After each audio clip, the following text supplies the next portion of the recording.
నమస్తే, welcome to Leo. మనతో ఉన్నారు political analyst doctor Shyam Prasad గారు. సార్ నమస్తే. నమస్తే. అమరావతికి వైసీపీ చేసిన ద్రోహం అంతా ఇంత కాదు. 2019 నుంచి 24 దాకా సర్కారీ తుమ్మ చెట్లు పెరిగేలాగా కంప్లీట్గా అప్పటిదాకా కట్టినటువంటి కట్టడాలలో పూర్తిగా బూజు పట్టేలాగా, గబ్బిలాలు చేరేలాగా, పాములు చేరేలాగా చేసినటువంటి ఒక వైనం మనం చూసాం. అయితే అలాంటి వైసీపీ రోజు సిఆర్డిఏ రైతుల పరిరక్షణ కమిటీ అన్నట్టు మాట్లాడుతూ అమరావతి రైతుల కష్టాలు తీర్చడానికి మేము వచ్చామని చెప్పేసి మొన్న ఒక బృందం వచ్చింది. కానీ వాళ్ళని ఆదిలోనే అడ్డుకోవడం, అక్కడి నుంచి పంపించారు. కానీ 1631 రోజులు అమరావతి రైతులు నిరసన చేశారు, చాలా శాంతియుతంగా. వాళ్ళపైన పోలీస్ బూటకాలు పడ్డాయి, లాఠీ చార్జ్ జరిగింది, ఇలాంటి ఎన్ని జరిగినా సరే వాళ్ళు ఏం పట్టించుకోలేదు, చాలా శాంతియుతంగా. కానీ ఒక్కసారి వైసీపీ వాళ్ళు అమరావతిలోకి వస్తున్నారంటే కారద్దాలు పగిలిపోయాయి, తలకి కోడిగుడ్లు పగిలాయి. అదే కాక ఒక కానిస్టేబుల్ పూర్తిగా శ్రోత పడిపోయాడు, రాయిపెట్టి కొట్టారు వైసీపీ వాళ్ళు. సో వీళ్ళు వస్తున్నారంటే ఒక విధ్వంసం. కానీ 1631 రోజులు విధ్వంసం ఏం జరగల. అటువంటిది పూర్తిగా వారి యొక్క అధినేత జగన్మోహన్ రెడ్డి వస్తానని చెప్పేసి అంటున్నాడు. వస్తే ఏం చెప్తారు? అమరావతి రైతులు రాణిస్తారా అంటే ఏం చెప్తారు? యాక్చువల్గా ప్రతిదానికి ఒక నైతికత ఉంటుందండి. యాక్చువల్గా అమరావతి రైతులు యొక్క సమస్యలు మేము తీరుస్తామని వాళ్ళు ఒక కమిటీని పెట్టడమే ఆశ్చర్యకరం. అసలు దానికి వాళ్ళకి నైతికత లేదు దాంట్లో. ఎందుకంటే 5 సంవత్సరాల పాటు అటువంటి నరకాన్ని ఎవరు చూసుండరు. అమరావతి రైతులు అనుభవించినంత నరకాన్ని ఎవరు చూసుండరు. 271 మంది ప్రాణాలు వదిలేశారు.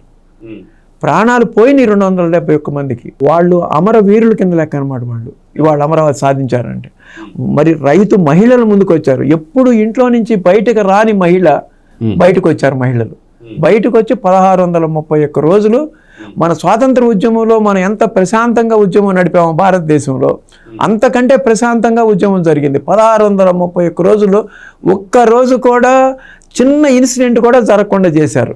ఆ ఇన్సిడెంట్స్ ఎప్పుడు జరిగినాయి అంటే వాళ్ళ మీద ఎస్సీల మీద ఎస్సీలే కేసు పెట్టి చేతులకి బేడీలు వేశారు. రైతులకి, మహిళల మీద గర్భిణీ మహిళలు తన్నారు, వాళ్ళ జాకెట్లు చించారు, వాళ్ళు అంటుకోరాని చోట అంటుకున్నారు. దైవ దర్శనానికి కనకదుర్గమ్మ గుడికి వెళ్తుంటే వెళ్ళనీయకుండా ఆపారు. ఇవాటికి వాళ్ళ కోర్టులో కేసులు నడుస్తూనే ఉన్నాయి. ఎంత డబ్బు నాశనం చేసుకున్నారు. 5 సంవత్సరాల పాటు వాళ్ళకి ఆధారం ఏముంటుంది? వాళ్ళకున్న పొలం అంతా, వాళ్ళకున్న ల్యాండ్ మొత్తం రాష్ట్ర ప్రభుత్వానికి ఇచ్చేసారు అమరావతికి. దాంట్లో కౌలు వస్తే కౌలు మీద బతకాలి వాళ్ళు. ఆ కౌలు కూడా ఇవ్వకుండా కూర్చున్నారు. దేని పెట్టి తింటారు వాళ్ళు? అసలు వాళ్ళకి ఆధారం ఏంటి? పిల్లల చదువులు ఫీజులు కట్టడానికి ఫీజులు లేవు, పెళ్లి చేయడానికి డబ్బులు లేవు. చాలామంది నిన్న వాళ్ళ హృదయ విదారక కారణం ఏంటంటే చాలా కళ్ళంటి నీళ్ళు వచ్చినాయి. మా అబ్బాయిని మెడిసిన్ చదివిద్దాం అనుకున్నాను, డబ్బులు లేక మెడిసిన్ చదివించలేదు. ఎంతోమంది చనిపోయారు ఈ హృదయ విదారకమైన చూసి, ఆవేదన భరించలేక వాళ్ళు ఆవేదన పడ్డారు. 2 సార్లు మరి పాదయాత్ర చేశారు. ఎక్కడి నుంచి? దేవస్థానానికి చేశారు, న్యాయస్థానం నుంచి. అటువంటిప్పుడు ఎన్ని రకాలుగా వాళ్ళ మీద అటాక్ చేశారు. వాళ్ళ అన్నంలో ఇసుక పోసారు, వాష్రూమ్స్కి వెళ్ళిన వ్యాన్ తీసేశారు. అంతకంటే క్రూరమైన విషయం ఉంటుందా? మహిళలు వాష్రూమ్కి వెళ్ళాలి, వాళ్ళు ఒక వ్యాన్ అరేంజ్ చేసుకున్నారు, ఆ వ్యాన్ సీజ్ చేశారు. ఏదైనా కళ్యాణ మండపంలో భోజనాలకు అరేంజ్ చేసుకుందాం అనుకుంటే ఆ కళ్యాణ మండపం ఇవ్వనివ్వలే. ఎన్నో రకాల బాధలు పోర్చుకున్నారు. ఇప్పుడు చెప్పాలంటే 1-2 గంటలు పడుతుంది అది. అన్ని బాధలు పడి ఆంధ్రప్రదేశ్ రాష్ట్ర ప్రజలందరూ వాళ్ళ మీద సానుభూతితో రాష్ట్రం కాపాడాలి ఈ దౌర్జన్యాల నుంచి అని 2024లో వైసీపీ పార్టీని పూర్తిగా చిత్తుగా ఓడించారు. 151 సీట్ల నుంచి 11 సీట్లకు తీసుకొచ్చారు. బ్రహ్మాండంగా ఇప్పుడు రైతులందరూ 2 సంవత్సరాల నుంచి ఎంతో ఆనందంగా ఉన్నారనమాట. ఎందుకంటే 50,000 కోట్ల రూపాయల వర్క్లు అక్కడ జరుగుతున్నాయి. వాళ్ళు ఎంత పాడుపెట్టారు. 5 సంవత్సరాల పాటు అమరావతిని ద్వేషించిన వ్యక్తి, అమరావతి కాదు మాది 3 రాజధానులు మా policy, Amaravati assembly, Vizag secretariat, Kurnool మా హైకోర్టు అని చెప్పి ఆ 3 మొదనష్టపు ఆలోచన తీసుకొచ్చి ప్రపంచంలో ఎక్కడి లేని తీసుకొచ్చి అమరావతి మీద దేశంతో ప్రాంతీయ విభేదాలు లెగ్గొట్టడానికి ట్రై చేసి ప్రజలందరూ తిరగొట్టి ఓడగొట్టారు. వైజాగ్ ప్రజలే అత్యధిక మెజారిటీ ఇచ్చారు అందరికంటే. వైజాగే క్యాపిటలిస్టులు ఇస్తానన్నా సరే వైజాగ్ ప్రజలు మా క్యాపిటల్ ఇక్కడ కాదు అమరావతిలో ఇవ్వమని తీర్పు ఇచ్చారు. 5 కోట్ల మంది ప్రజలు తీర్పిచ్చి అమరావతిని రాజధానిగా ఒప్పుకున్న తర్వాత ఇప్పుడు అతను అపోజిషన్ పార్టీ అఫీషియల్గా లీడర్గా కూడా అతనికి ఛాన్స్ రావాలి. ప్రతిపక్షం 18 సీట్లు రావాలి, ఇవ్వాల. దానికోసం అలిగి అసెంబ్లీకి కూడా వెళ్ళట్లా. ఏదైనా సమస్యలు వస్తే అసెంబ్లీలో చెప్పాలి, అది ఒక ఎత్తు. సరే, ఇంత నిర్మాణం చక్కగా సిస్టమేటిక్గా చేసుకుంటూ వస్తున్నారు. వరల్డ్ బ్యాంక్ కానీ, ఏడీబీ కానీ, హుడ్కో కానీ రకరకాల రుణాలు తీసుకొచ్చారు. అదంతా ఈ 50,000 కోట్లు లేకపోతే ఇంకో 20,000 కోట్లు ఎక్స్ట్రా అవుద్దాం, మొత్తం ఒక 70,000 కోట్లు సెల్ఫ్ సఫిషియెంట్గా అమరావతిని తీర్చిదిద్దుతున్నారు. ఆంధ్రప్రదేశ్ ప్రజల్లో కానీ బడ్జెట్లో కానీ ఒక్క పైసా తీసుకోవట్లే అక్కడ, ఆంధ్రప్రదేశ్ ప్రజల దగ్గర నుంచి పన్ను కానీ. అలాంటి టైంలో వీళ్ళకి ఏ ఇష్యూ లేదు. చంద్రబాబు నాయుడు గారిని విమర్శించడం కోసం ఒక ఇష్యూ దొరకట్లా. మొన్నటి దాకా డిఎస్సి దొరికింది, దాంట్లో ఫెయిల్ అయిపోయారు. ఏ ఇష్యూ దొరక్క ఇక్కడ కొంతమంది రైతులకు ఏమైందంటే ఉండవల్లి ప్లస్ పెనుమాక ఈ దగ్గర విజయవాడకి కొంచెం కాస్ట్లీ ల్యాండ్స్, వాళ్ళు 12 సంవత్సరాల నుంచి ల్యాండ్ పూలింగ్కి ల్యాండ్ ఇవ్వాలి, కొన్ని ఎకరాలు 500-600 ఎకరాలు. అదేంటంటే వాళ్ళు 15 నుంచి వాళ్ళు 26 కదా, దగ్గర 11-12 సంవత్సరాల నుంచి వాళ్ళని ఏం డిస్టర్బ్ చేయాలి గవర్నమెంట్. వాళ్ళు 12 సంవత్సరాల నుంచి పంటలు వేసుకుంటున్నారు, దాంట్లో చక్కగా పండించుకుంటున్నారు, వాళ్ళకి ఏమి నష్టం లేదు. వాళ్ళు ఏంటంటే ఇక తప్పట్లా. ఇప్పుడు సీడ్ యాక్సిస్ రోడ్డు ఉంది, అన్ని హైవేకి రోడ్లు వేయాలి. అవన్నీ ఈ త్రూ ఉండబల్లి ఆరు పెరుమాకు పొలాల్లో నుంచి వెళ్ళాలన్నమాట. వాళ్ళేమో seed axis road almost complete అయింది, అక్కడక్కడ 2 ఎకరాలు 1 ఎకరం 2 ఎకరాలు అట్లా ఇవ్వాల, అక్కడ ఆగిపోతుంది, బ్రేక్ అవుతుంది అనమాట. అది దాన్ని ఇవ్వటం కోసం మళ్ళీ రిక్వెస్ట్ చేశారు. ఇప్పుడు రిక్వెస్ట్ చేశారు గవర్నమెంట్, రిక్వెస్ట్ చేస్తుంటే వీళ్ళు ముందుకేస్తున్నారు. అందుకని ల్యాండ్ ఎక్విజిషన్ చేస్తాము, భూసేకరణ చేస్తామని వాళ్ళు నోటిఫికేషన్ ఇచ్చారు. అంతే, ఆ నోటిఫికేషన్ తీసుకుని జగన్మోహన్ రెడ్డి గారి దగ్గరికి వెళ్ళారు. వీళ్ళు వెళ్ళి ఒక 20 మంది రైతులు వెళ్ళి మాట్లాడుకున్నారు. ఆయన ఏం చెప్పాడు, నేను 3 సంవత్సరాల తర్వాత వస్తే మీ ల్యాండ్స్ అన్ని మీకు ఇచ్చేస్తానని ప్రామిస్ చేశాడు. అనగానే అసలే రాజధాని పోద్దని నెక్స్ట్ డేనే ఒక 24 గంటల్లో అంటే మళ్ళీ అక్కడ కూడా మళ్ళీ మావిగన్ అంటే ఆ యొక్క మాట్లాడినటువంటి రైతులతోని ఆయన సాక్షిలో పెట్టిన హెడ్డింగ్ కూడా ఏంటి అంటే అమరావతి రైతులు మావిగన్ కి జై కొడుతున్నారని చెప్పి అన్నాడు. అవును, అంటే మావిగన్ వస్తే ఉన్నటువంటి ఉండవల్లి పెరుబాక వీటికి సంబంధించి కూడా ఆ ఉన్న కాస్ట్లీ ల్యాండ్స్ కూడా మొత్తం పోతాయి. అస్సలు వాళ్ళు మావిగన్ అనే పదమే అసలు రైతులు మావిగన్కి అసలు జై కొట్ల. ఎందుకంటే మావిగన్ అనేది వస్తే ఈ పొలాల రేట్లు కూడా పోతాయి, ఉండవల్లిను పెనుమాక. అందుకనే రైతులు భయపడి 2-3 రైతులు నెక్స్ట్ డే 24 hours లోనే ల్యాండ్ పూలింగ్కి ఇచ్చేశారు. నెలపాడు ఆయన అశోక్ అనే అతను. మిగతా వాడు ఏంటంటే వాడు కొంతమంది వైఎస్ఆర్సీపీ పార్టీ సానుభూతి పరులు ఉన్నారు, మాకు ఎట్లా కొట్ట ఎక్కువ వస్తాయనే ఉద్దేశంతో గట్టిపట్టు కూర్చుని వాళ్ళు ఇవ్వట్లా. మరి అదేమో తప్పట్లా. అది మరి రోడ్స్కి అడ్డం వచ్చినట్టుకి గవర్నమెంట్ తీసుకోవచ్చు, ప్రభుత్వ అవసరాల కోసం ల్యాండ్ ఎక్విజిషన్ చేయొచ్చు, అది కాన్స్టిట్యూషన్లో ఉందన్నమాట. అందుకని అది కూడా ఏం ఫోర్స్ఫుల్గా చేయట్లా, వాళ్ళు రిక్వెస్టింగ్ చేస్తున్నారు, ఇంకా రకరకాలుగా చేస్తున్నారు. దాని గురించి పట్టుకుని ఈ రైతులు ఒక సాకుగా తీసుకుని ఒక 20 మంది రైతులు 30 మంది రైతులు వాళ్ళకేదో పెద్ద సమస్యలు ఉన్నట్టు మేము దాన్ని మీకు రక్షిస్తాము, మేము పరిరక్షణ కమిటీలో మా వాళ్ళని పంపిస్తాను ఒక కమిటీని మీ దగ్గరికి అని చెప్పి ఒక 10 మంది కమిటీ వేసి అందరూ ఎవరైతే అసభ్య సోదయాలంతో వాళ్ళకి ప్రెస్ మీట్లు పెడతారో, అంబటి రాంబాబు, పేర్ని నాని, లేకపోతే కొండితో అతను, లేకపోతే లేళ్ల అప్పిరెడ్డి, ఇలాంటి వాళ్ళు ఎవరైతే తెలుగుదేశం స్టేట్ ఆఫీస్ మీద దాడి చేశారో రౌడీలు మొత్తం ఈ మోకలు వైఎస్ఆర్సీపీ మోకల్లో వాళ్ళు వెళ్ళిన కాన్వాయ్లో ఉన్నారు. సేమ్ ఆ ఇన్సిడెంట్స్ వీడియోలు వస్తున్నాయి. అప్పుడు ఎవరెవరైతే తెలుగుదేశం ఆఫీస్ని అటాక్ చేశారో వాళ్ళే ఈ అటాక్ లో కూడా ఉన్నారు. పోలీసులు కూడా చెప్పారు మీరు వెళ్ళొద్దు, అక్కడ అంతా వాళ్ళు చాలా అగ్రివేట్ గా ఉన్నారని.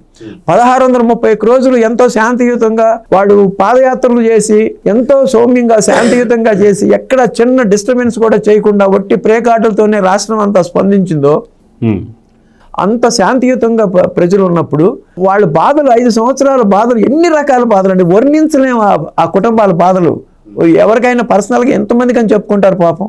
అంత బాధల నుంచి వాళ్ళు ఎప్పుడైతే కూటమి ప్రభుత్వం వచ్చిందో అప్పటి నుంచి సంతోషంగా ఉన్నారు. అమరావతి చక్కగా డెవలప్ అవుతుంది, ఒక సిస్టమేటిక్ వేలో తీసుకెళ్తున్నారు, ఒక నిర్దిష్ట ప్రణాళికతో వెళ్తుంది అనమాట. అటువంటి టైంలో వీళ్ళు వచ్చి మళ్ళీ అమరావతిని డిస్టర్బ్ చేయడం కోసం వచ్చి ఏదో ఒక గందరగోళం సృష్టించి వైలెన్స్ సృష్టిస్తే ఇన్వెస్ట్మెంట్స్ రావు కదా, ఏదో లేని ప్రాబ్లమ్ని క్రియేట్ చేయటం. అందుకని వీళ్ళందరూ ఉన్నారు, రైతులందరూ కోపంగా ఉన్నారు, మీరు వాటికి వెళ్ళొద్దు, ఇది ఉంది, వార్తలు ఉన్నాయి, ఆ ఊర్లో వాళ్ళందరూ అక్కడ ఉన్నారు, మీరు వెళ్ళొద్దని చెప్పినా సరే వాళ్ళు కాన్వాయ్ తీసుకొచ్చేసారు. వాళ్ళు వెళ్ళాల్సిన అవసరమే లేదు అసలు. ఎందుకంటే వాళ్ళకి రైతులు చెప్పారు వాళ్ళ ప్రాబ్లమ్స్. ఎవరైతే పూలింగ్కి ఇవ్వలేదో ఆ రైతులు వాళ్ళ ప్రాబ్లమ్స్ జగన్మోహన్ రెడ్డి చెప్పారు. చెప్పినప్పుడు ఆ కమిటీ ఏం చేయాలి, ఫస్ట్ సిఆర్డీ ఆఫీస్కి వెళ్ళాలి. సిఆర్డీ ఆఫీస్కి వెళ్ళి ఇదిగో ఈ రైతులకి సమస్యలు ఉంది, ఏం చేస్తే బెటర్. మరి వాళ్ళందరూ ల్యాండ్ పూలింగ్కి ఇవ్వని అంటున్నారు, మీరేమో ల్యాండ్ ఎక్విజిషన్ చేస్తానంటున్నారు, మరి వాళ్ళకి నష్టం వస్తుంది, వాళ్ళకి కాస్ట్లీ ల్యాండ్స్, కాబట్టి మీరు దానికి ఏదో సొల్యూషన్ చెప్పండి అని సిఆర్డీ ఆఫీసర్ని అడగొచ్చు. అక్కడ సొల్యూషన్ రాలేదనుకోండి, నారాయణ దగ్గరికి వెళ్ళాలి, ఆయన కన్సర్న్ మినిస్టర్. నారాయణ కూడా సరిగ్గా రెస్పాన్స్ అవ్వలేదు అనుకోండి, పెమసాని చంద్రశేఖర్కి వెళ్ళాలని ఎంపీ ప్లస్ ఈ కమిటీలో ఒక మెంబరు. అప్పటికి పెమసాని దగ్గర కూడా ఆయనకి దొరకలేదు అనుకోండి, దాంట్లో ఆ మంగళగిరి నియోజకవర్గం ఎమ్మెల్యే ప్లస్ మినిస్టర్ లోకేష్ దగ్గరికి వెళ్ళాలి. లోకేష్ దగ్గర కూడా అపాయింట్మెంట్ దొరకలేదు అనుకోండి, ముఖ్యమంత్రి దగ్గరికి వెళ్ళాలి. ముఖ్యమంత్రి దగ్గర కూడా మీకు అపాయింట్మెంట్ దొరకలేదు అనుకోండి, మీ కమిటీకి ఏది ఎవరైతే సిఆర్డిఏ రైతు పరిరక్షణ కమిటీకి, నీకు అసలు అమరావతి పరిరక్షణ కమిటీ అని పేరు పెట్టుకోవడమే ఇష్టం లేదు, నీకు సిఆర్డిఏ రైతు పరిరక్షణ కమిటీ అని పెట్టావు. అమరావతి అంటే అంత ద్వేషం ఎందుకు మీకు? నువ్వు సరే, మీకు చంద్రబాబు నాయుడు గారు కూడా అపాయింట్మెంట్ ఇవ్వలేదు. అప్పుడు డైరెక్ట్గా జగన్మోహన్ రెడ్డి చంద్రబాబు నాయుడు గారు అపాయింట్మెంట్ తీసుకోవచ్చు. చంద్రబాబు నాయుడు గారి దగ్గరికి వెళ్ళి, ఇదిగోనండి పలానా రైతులకి ఇంత ఇబ్బంది ఉందంట, ల్యాండ్ పూలింగ్కి 12 సంవత్సరాల నుంచి ఇవ్వలేదు, ఇప్పుడేమో ల్యాండ్ ఎక్విజిషన్కి వస్తున్నారు, మరి ఈ రోడ్స్ ఇవన్నీ మీ ఇబ్బంది మీరు చెబుతున్నారు, దీనికి ఏదైనా ఒక సొల్యూషన్ తీసుకుందాం, మనం చక్కటి సొల్యూషన్ మనందరం కలిసి కూర్చుని సామరస్యపూరితంగా దీన్ని ఇష్యూని సాల్వ్ చేద్దాము అనుకోవాలి. ఎందుకంటే చిత్తశుద్ధి ఉంటే, రైతులకు నిజంగా వాళ్ళు సహాయం చేయదలుచుకుంటే ఇలాంటి డిస్కషన్స్ రావాలి. కావాలని గొడవలు రెచ్చగొట్టి, కావాలని వాళ్ళు రైతులందరూ అక్కడ ఉన్నారు, సమావేశమై ఉన్నారు, మీరు వెళ్తే కొంచెం ప్రాబ్లం అవుతాయి అనుకున్నప్పుడు చిత్తశుద్ధి ఏముంది? నువ్వు ఎందుకు ముఖ్యమంత్రిని కలవరు? ఇంత పెద్ద ఇష్యూ అనుకున్నప్పుడు, అమరావతిలో ఇంత గందరగోళం ఉంది అనుకున్నప్పుడు ఎందుకు నువ్వు వైలెన్స్ క్రియేట్ చేస్తావు? నువ్వు డైరెక్ట్గా ఎందుకు ముఖ్యమంత్రి గారిని కలవు? సరే, ఇంత జరిగింది, చిత్తశుద్ధి లేదు నీకు, ఇప్పుడు మళ్ళా నువ్వు వస్తానని అంటున్నారు కదా, మళ్ళా నువ్వు ఎక్కడికి వస్తారు?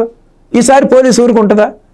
ఈసారి కనుక ఒక్కవేళ వాళ్ళు వస్తానంటే పోలీసు వాళ్ళని అలౌ చేస్తే మాత్రం ప్రభుత్వ అసమర్థత అవుతుంది. ఎందుకంటే వాళ్ళని అలౌ చేయకూడదు, వైలెన్స్ జరుగుద్ది. ఎందుకంటే ఎన్నో బాధలు అనుభవించారు 5 సంవత్సరాల నుంచి 30,000 మంది రైతులు. ఈ ఒక 20 మంది 30 మంది రైతుల కోసం అంతమంది రైతులు ఆగరు, వాళ్ళని రానివ్వరు. కాబట్టి ఇప్పుడు ప్రభుత్వం దగ్గరే ఇష్యూ అంతా ఉంది. ఒకవేళ వాళ్ళు వస్తానంటే ప్రభుత్వం ప్రొటెక్షన్, అమరావతికి ప్రొటెక్షన్ ఇవ్వాలి, వాళ్ళని దాడి చేయనివ్వకూడదు. ఎవరైతే నిజంగా వస్తానంటే జగన్మోహన్ రెడ్డి గారిని తీసుకెళ్లొచ్చు ముఖ్యమంత్రి దగ్గరికి. ఆయన వచ్చి ఏం చేస్తాను, ఏం చేయాలి అక్కడ అమరావతిలో? అంటే ఇక్కడ ఒకటి సమస్య సార్, దాదాపు 30,000 మంది పైచిలకు వాళ్ళ యొక్క సొంత భూములు అవన్నీ కూడా ఇచ్చేశారు. ఇచ్చేసిన తర్వాత ప్రభుత్వం డెవలప్మెంట్ చేస్తుంది. ఇవ్వని వాళ్ళు దాదాపు ఒక 120 మంది ఉన్నారు. దాంట్లో గొడవ చేసే వాళ్ళని ఒక 30 మంది నుంచి 40 మంది మాత్రమే ఎవరైతే జగన్మోహన్ రెడ్డిని కలిశారో. అయితే జగన్మోహన్ రెడ్డిని కలిసిన తర్వాత రెండో రోజు అంటే 24 అవర్స్లో వాళ్ళు కొంతమంది ఇచ్చేశారు భూములు. మిగతా వారి గురించి ఎందుకు వెయిట్ చేయాలి? అంటే మీరు ఇందాక అన్నారు దాదాపు 12 సంవత్సరాలు పైచిలుకి ఇదంతా జరిగితే 12 సంవత్సరాల నుంచి వాళ్ళకి సంబంధించిన భూముల్లో వాళ్ళు పంటలు పండించుకుంటున్నారు, ప్రతిదీ వాళ్ళు చేసుకుంటూ వస్తున్నారు. కానీ ఇప్పుడు వాళ్ళపైన సానుభూతి చూపించాల్సిన అవసరం లేదు, వాళ్ళకి అధికంగా ఇవ్వాల్సినటువంటి అవసరం కూడా లేదు. ఎందుకంటే ఖరీదైన భూములైనా సరే వాళ్ళు ఇప్పటిదాకా వాడుకున్నారుగా, వాళ్ళు లీజుకి ఇచ్చుకున్న రెంట్లు వాడుకున్న అన్నీ అయిపోయాయి. కానీ మిగతా 30,000 మంది పైచేలకు వాళ్ళు 12 సంవత్సరాల క్రితమే భూములు ఇచ్చేసిన తర్వాత వాళ్ళకి అన్యాయం జరిగిద్దిగా. మరి ఇప్పుడు భూసేకరణ ఖచ్చితంగా చేయాల్సిందే, ఖచ్చితంగా వాళ్ళకి ఎక్కువ పరిహారం కూడా ఇవ్వాల్సిన అవసరం లేదు అని చెప్పి చాలా మంది అంటున్నారు. ఎందుకంటే ఇక్కడ ఇంకొక సమస్య కూడా ఉంది సార్, ఒకవేళ ఇక్కడ ఎవరైతే ఇవ్వనటువంటి ఒక రైతులు ఉన్నారో వాళ్ళకి అధికంగా ఇస్తే ఇచ్చిన అధికంగా వచ్చిన అమౌంట్ని కూడా తీసుకెళ్ళి ఈ 30,000 మందికి కూడా చూపించే అవకాశం ఉంది. చూసారా, వాళ్ళకి మాత్రం 12 ఏళ్ళుగా వాళ్ళంతా కూడా అనుభవిస్తూ వాళ్ళు దానికి తగ్గ డబ్బు తీసుకున్న తర్వాత మళ్ళీ వాళ్ళకి అధికంగా ఇంత డబ్బు ఇచ్చారు, మీకు ఇవ్వలేదు, చూసాం మిమ్మల్ని మోసం చేశాడు, 30,000 మందిని కూడా రెచ్చగొట్టే అవకాశం ఉంటుంది వైసీపీకి. సో ఇది కూడా కుట్ర అనుకోవచ్చా? ఎస్, మీరు చెప్పింది 100% కరెక్ట్ అండి ఇది. ఎందుకంటే 12 సంవత్సరాల నుంచి అనుభవించారు. ఇవాళ అది రాష్ట్రం కోసం అందరూ త్యాగం చేశారు 30,000 మంది రైతులు అన్ని. ఇప్పుడు ఒక్క పెనుమాక ఉండవల్లే కాక ఇప్పుడు రాయపూడి కానీ ఉత్తరంరాయపాలెం కానీ అక్కడ కూడా 3 పంటలు పండే ల్యాండ్స్ అవి కూడా, అది కూడా కాస్ట్లీ ల్యాండ్సే. ఆ ఊళ్ళన్నీ నది ఒడ్డిన ఊళ్ళన్నీ కొంచెం కాస్ట్లీ ల్యాండ్సే. మరి వాళ్ళందరూ ఇచ్చేశారు. ఇప్పుడు కూడా మిగతా వాళ్ళు కూడా ఇచ్చేశారు. ఆల్మోస్ట్ లాస్ట్ 1 వీక్లో 150 మెంబర్స్ దాకా ఇచ్చారంట, 150 ఏకర్స్. ఇప్పుడు మిగతా వాళ్ళు కూడా రెడీగా ఉన్నారు. కాకపోతే ఏంటంటే వీళ్ళ వల్ల మనకి ఏదైనా అడ్వాంటేజ్ ఉంటుందేమోనని వెయిట్ చేస్తున్నారు వాళ్ళు. ఇప్పుడు 30,000 మంది 5 సంవత్సరాలు బాధపడుతుంటే మీరు ఆ రోజు వాళ్ళకి సపోర్ట్ చేయలేదు. వీళ్ళు 30,000 మంది ఎన్ని రకాల బాధలు పడ్డారు. ఇలాంటి నరకం భారతదేశంలో ఎవరు పడలా. ఇప్పుడు ఒకవేళ జగన్మోహన్ రెడ్డి నిజంగా వస్తే ఏం జరగనుంది? ఎందుకంటే గతంలో కూడా ఒకటి జరిగింది ఏంటంటే వీళ్ళ గురించి అంటే ఒకళ్ళిద్దరు గురించి రైతుల గురించి వైసీపీలు ఇంత దండయాత్రగా వచ్చి అక్కడ ఏదో యుద్ధ వాతావరణం సృష్టించాలని చెప్పి చూశారు కదా. మేమే అంటే అమరావతి రైతులు ఎవరైతే పూర్తిగా భూములు ఇచ్చేశారో వారందరూ కూడా కలిసి జగన్మోహన్ రెడ్డి ఇంటి దగ్గరికి వెళ్తాము, మేము ఇల్లు ముట్టడిస్తామని చెప్పి ఎవరు ఆపుతారు? మీరు చెప్పింది కరెక్టే. అప్పుడు ఏం జరిగిందంటే వైఎస్ఆర్సీపీ గవర్నమెంట్లో చంద్రబాబు నాయుడు గారు రైతులు పరామర్శిస్తానికి వెళ్తానంటే గేట్ వేసేసి మోకులు పెట్టి తాళం వేసి చంద్రబాబు నాయుడు గారిని ఇంట్లో బంధించారు. ఇప్పుడు ఈ గవర్నమెంట్ అలాంటి చేయదు. అతి మంచి ప్రభుత్వం అనమాట. మంచి ప్రభుత్వం కాదు, అతి మంచి ప్రభుత్వం అనమాట. కాబట్టి ఇప్పుడు రైతులు జగన్మోహన్ రెడ్డి మీద ఇంటికి వెళ్తానన్నా వెళ్ళనివ్వకూడదు. అది కరెక్ట్ ప్రాసెస్ కాదు. నెగోషియేషన్స్ చేయాలి. చంద్రబాబు నాయుడు గారి దగ్గరికి జగన్మోహన్ రెడ్డిని తీసుకెళ్ళొచ్చు. నువ్వు ఎవరిని కలుస్తావు అమరావతిలో, లేకపోతే లిమిటెడ్ మెంబర్స్ రండి, నీతో పాటు కమిటీ రండి, లేకపోతే ఒక టీము, ఒక 10 మంది టీము విత్ జగన్మోహన్ రెడ్డి వచ్చి చంద్రబాబు నాయుడు గారి దగ్గర డైరెక్ట్ కూర్చోండి. చంద్రబాబు నాయుడు గారు మీకు అపాయింట్మెంట్ ఇస్తారు. అంతేగాని ఈ వైలెన్స్ క్రియేట్ చేయాలని ట్రై చేస్తే మాత్రం ఈసారి గవర్నమెంట్ చాలా స్ట్రిక్ట్ యాక్షన్ తీసుకుంటుంది. మన అనుభవం ఉంది కదా. ఈసారి మాత్రం హౌస్ అరెస్టులు చేసేస్తారు. వైఎస్ఆర్సీపీ గవర్నమెంట్లో ఏ నాయకుడిని, తెలుగుదేశం నాయకుడిని బయట రానివ్వాలి. దేనికి? ప్రతి దానికి హౌస్ అరెస్ట్ చేసేవాళ్ళు. వీళ్ళేమో మనవాళ్ళు అన్న కూటమి ప్రభుత్వం ఎవరిని అందరినీ ఫ్రీగా వదిలిపెడుతుంది. ప్రజాస్వామ్యంలో అందరికీ అన్ని హక్కులు ఉన్నాయి, అందరూ ఫ్రీగా వెళ్ళండి అంటున్నారు. ఏం చేసినా సరే అనుభవిస్తున్నారు. చంద్రబాబు నాయుడు కానీ ఇష్టం వచ్చినట్టు మాట్లాడుతున్నాడు. పేరు నాని, కొడాలి నాని మళ్ళా మాట్లాడటం మొదలు పెట్టాడు. ఎందుకు చర్యలు తీసుకోవట్లేదని ప్రజలందరూ అడుగుతున్నారు. దానికి సమాధానం చెప్పలేకపోతున్నారు చంద్రబాబు నాయుడు గారు. ఇమ్మీడియట్ గా వీళ్ళందరి మీద యాక్షన్ తీసుకోకపోతే, ఈ డిస్టర్బెన్స్ ఇట్లాగే కొనసాగితే పెట్టుబడులు వస్తానికి కూడా కొంచెం కష్టం అవుతుంది. ఇప్పుడు మీరు ఎంతో కష్టపడ్డారు 2 సంవత్సరాల నుంచి, 24 లక్షల కోట్లు తీసుకొచ్చారు. అవన్నీ డిస్టర్బ్ చేయడానికే వీళ్ళు చేస్తున్నారన్నమాట. వీటి వరకు ఋషులు యజ్ఞాలు చేసినప్పుడు రాక్షసులు దాన్ని చెడగొడుతుండేవాళ్ళు. ఇప్పుడు పెద్ద మహాయజ్ఞం అమరావతి అనేది. ఈ మహాయజ్ఞాన్ని చెడగొడటానికి వాళ్ళు ప్రయత్నిస్తున్నారు. ఇవన్నీ జరిగి మన ఉండవల్లి కమిటీ వెళ్ళింది కూడా అది ఒక ప్రయత్నం, ఒక రాక్షసుల మోకది. ఆ రాక్షస మోక ఈ యజ్ఞాన్ని చెడగొట్టడానికి వెళ్ళారు. అట్లాగే ఇప్పుడు పెద్ద రాక్షసుడు రావణాసురుడు డైరెక్ట్ గా వస్తాడు. చివరికి ఈ చిన్న చిన్న రాక్షసులు పని అయిపోతే పెద్ద రాక్షసుడు వస్తానికి ప్రయత్నిస్తాడు అనమాట. అక్కడ ఏమీ లేని ఇష్యూకి ఆ చక్కటి ఇష్యూ ఎవరికి అన్యాయం చేయట్లేదు. అందరు రైతులతో పాటే ఈ రైతులు కూడా 30,000 రైతులతో పాటే ఈ 100 మంది రైతులు, 30,000 మంది రైతులు ఒక మార్గాన్ని వెళ్తున్నప్పుడు ఈ 100 మంది రైతులకి ఇష్టం లేకపోయినా సరే వాళ్ళు కూడా ఆ మార్గంలోకి వెళ్ళడమే మంచిది. లేకపోతే కాన్స్టిట్యూషన్ రాజ్యాంగాన్ని ఉపయోగిస్తారు. ఇంకా కూడా చంద్రబాబు నాయుడు గారు అతి మంచి మనిషి కాబట్టి ఏదన్నా వీళ్ళకి క్యాష్ బెనిఫిట్స్ కూడా ఇస్తే ఇవ్వచ్చు అనమాట. ఎందుకు ఈ తలకాయ నొప్పి, మనకి ఇది వదిలించుకుందాం అనేది కూడా చేయొచ్చు ఒక స్టేజ్లో. ఒకసారి 2-3 నెగోషియేషన్స్ రైతులతో, వీలైతే జగన్మోహన్ రెడ్డిని అసలు చంద్రబాబు నాయుడు గారు కూడా పిలిస్తే బాగుంటుంది. అసలు చంద్రబాబు రా నువ్వు ఎందుకు ఈ దాడులు, మీ పరిరక్షణ కమిటీ ఇదంతా, నీ సమస్య ఏంటో చెప్పు నా దగ్గరికి వచ్చి అని చంద్రబాబు నాయుడు గారే పిలవచ్చు జగన్మోహన్ రెడ్డిని. ఒకవేళ జగన్మోహన్ రెడ్డికి ఇగోయిస్టిక్ పర్సనాలిటీ కదా. ఇది డెమోక్రసీ. ఇది మన రాష్ట్రం కోసం చంద్రబాబు నాయుడు గారు అపోజిషన్ పర్సన్ని, పెద్ద పార్టీ అతను, ఆ పార్టీ వాళ్ళే గొడవలు చేస్తున్నారు కాబట్టి వద్దు, ఇలాంటి రాష్ట్రానికి మనకి ఇలాంటి గొడవలు వద్దు, మనం కూర్చొని మాట్లాడుకుందాం, మన శత్రువులం కాదు, ప్రత్యర్థులు మాత్రమే. మన రాష్ట్రం బాగు కోసం నీకేదైనా సమస్యలు, ప్రజా సమస్యలు, ప్రజలను మేమేదైనా బాధిస్తున్నాం అనుకుంటే నువ్వు నాతో డిస్కస్ చేయి. ఆ డిస్కస్ చేసినప్పుడు ఏదైనా మంచి అవుట్కమ్ రావడానికి అవకాశం ఉంది.